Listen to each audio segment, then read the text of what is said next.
Welcome to Wealthion. I'm Wealthion founder Adam Taggart. Jim, thanks so much for coming on the program to help us make sense of this highly uncertain moment in time, all the way from China.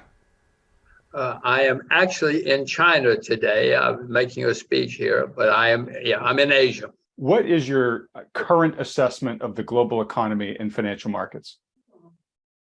Well, the current assessment is, as you know, we had a big problem in 2008 or so, and then central banks and governments around the world started printing and spending and borrowing money like never in recorded history.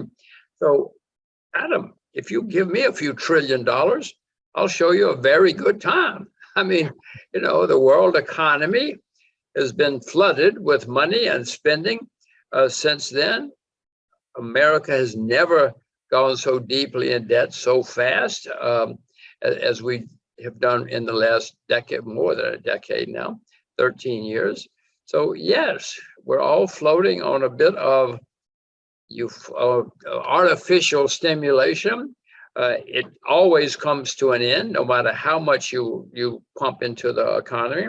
It seems to be coming to an end. Inflation is coming back, which leads to higher interest rates. And some people are starting to say, wait a minute, this is too much debt. This is absurd. Not everybody. I mean, the Japanese are still doing it. Yeah. But some people are starting to question how much more we can do. So I'm not sure if the world has come to an end yet, but I do know it's going to come to an end eventually in the form of another bear market. And you remember 2008? We had a big problem because of too much debt. Well, Adam, look out the window.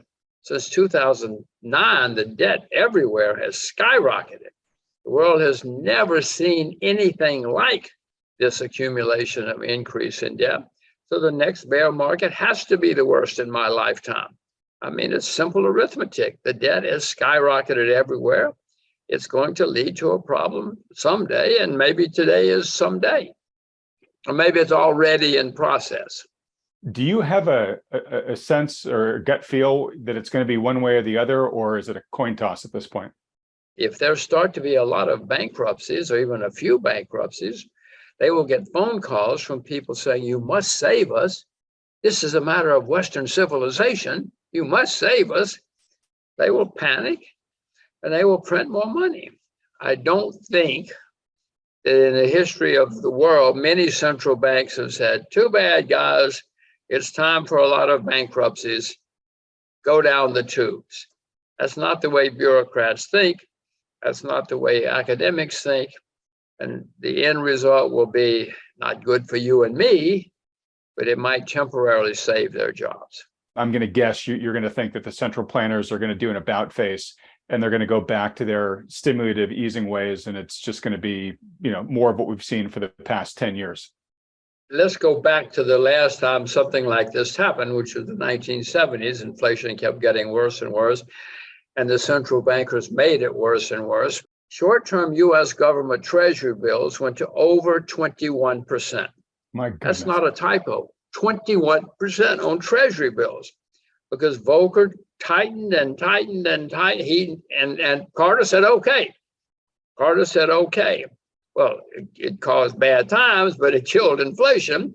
Carter lost the election, but it did kill inflation. I don't think that there's a politician in the land today who would do that or support that. And I'm not sure that many bureaucrats. I don't see this guy we have now as another Paul Volcker. What are some of the things that you would expect to kind of break first from this higher cost of capital and this at least short-term turning off of the both monetary and fiscal stimulus spigots? Well, usually the most reactive are the things that react first to things like mortgages, because it hits a potential home buyer that day. He says, oh, gosh, look how much my monthly payments will go up if I have to take a mortgage. A floating rate mortgage, they're very hard. It's hard to get fixed rate mortgages these days. So they get hit first, but then it seeps through to everybody else. Bondholders start losing money and they start feeling some kind of pain. And eventually all of us, eventually it's on the evening news. By the time it's the evening news, it's usually pretty much the end. What's your outlook for economic growth going forward? Is it indeed that dire? And I happen to know that we will have recessions again in the world. And the next one has to be very bad. But as I explained, 2008 was a nightmare for many of us, for many people. Since then, the debt has gone up by astonishing amounts. You cited some numbers before. Pick any numbers you want. They're terrifying. And it's continuing to get worse every day. So the next time we have a problem, I mean, Adam, it's just simple addition. Look out the window, the debt is skyrocketing everywhere. So the next problem has to be very, very bad. It'll be the worst in my lifetime. And I'm older than you, so it'll be the worst in your lifetime too. How bad do you think we could be due for a housing correction, both with a slowing economy and just with the math of mortgage rates moving this much? And the reason why I ask that is because, potentially that has a much more bigger effect on the negative wealth effect, just because housing is owned by so many more people. Well, I just want to go, you keep talking about high interest rates. Adam, these interest rates in the United States in 2022, by historic standards, are not high. They're higher than they were a year ago. But look back at the history of America, the history of any country, but since we're Americans, these are not high interest rates in American history. So they have the scope and the historic precedent to go much, much higher, which I suspect they will, for the reasons that we've discussed. And that will have a dramatic effect on housing. We have had a huge amount of home building in the last decade or so. I don't have the numbers at hand, but I know everybody has been building houses.